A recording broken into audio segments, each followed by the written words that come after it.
শ্রী শ্রী গৌর নিত্যানন্দ জয়ন্ত শ্রী চৈতন্য ভাগবত অন্তখণ্ড চতুর্থ অধ্যায় শ্রী অচ্যুতানন্দের চরিত্র বর্ণন ও মাধবানন্দ তিথির পূজা বর্ণন। এই অধ্যায়ে বর্ণনা করা হয়েছে যে শ্রী চৈতন্য মহাপ্রভু অপরাধ ভঞ্জন কুলিয়ার সমস্ত অপরাধীদের অপরাধ মোচন করে গঙ্গার তীরে ধরে হরিনাম কীর্তন করতে করতে মথুরার উদ্দেশ্যে যাত্রা শুরু করলেন।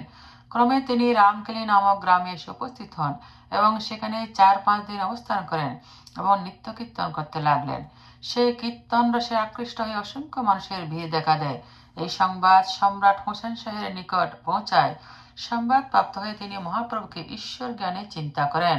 তারপর কোনো সজ্জন ব্যক্তি এক ব্রাহ্মণ মারফত খবর পাঠায় মহাপ্রভুকে স্থান ছেড়ে দেওয়ার জন্য, কারণ মুসলিম রাজার কখন মন ঘুরে যাবে ঠিক নেই। এই খবরে ভক্তগণ বিচলিত হলেন। মহাপ্রভু সমস্ত ভক্তদের তার স্বরূপ ব্যাখ্যা করে আশ্বস্ত করলেন তিনি একমাত্র বৈষ্ণব অপরাধী ছাড়া সকলকে হরিনাম বিতরণ করবেন। তারপর মহাপ্রভু মথুরা না গিয়ে আবার গঙ্গার তীর ধরে কীর্তন করতে করতে নীলাচলের দিকে যাত্রা করলেন এবং শান্তিপুরে অদ্বৈত ভবনে এলেন।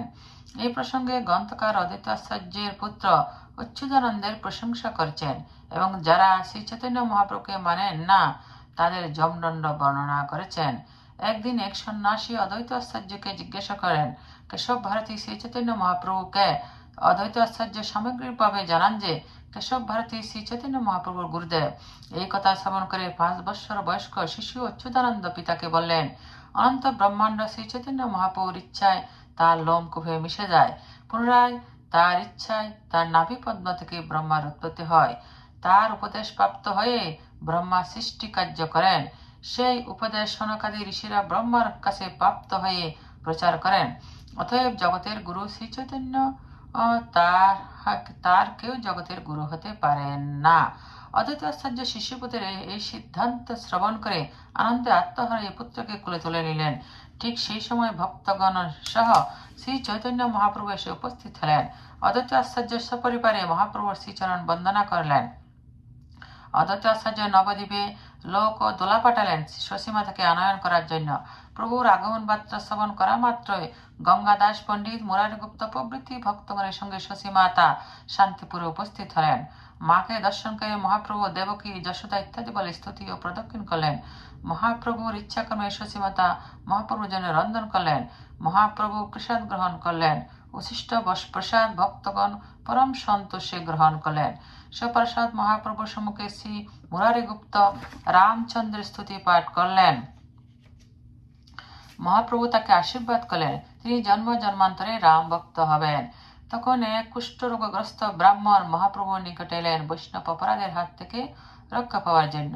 সে ব্রাহ্মণের শিবাস ঠাকুরের নিকট অপরাধ ছিল।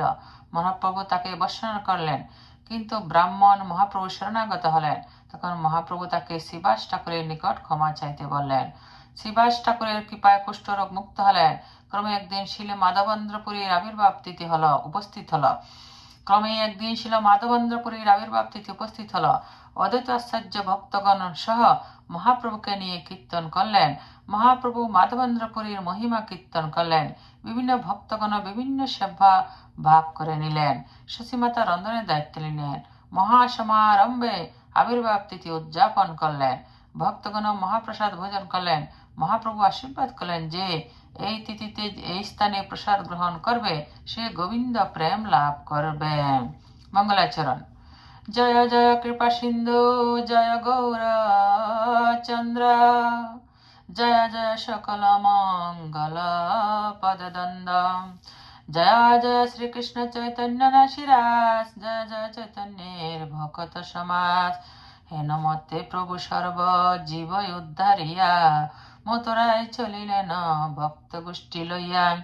গঙ্গা তীরে প্রভু লইলেন পথ স্নান পানে পুরাণ গঙ্গার মনোরথ।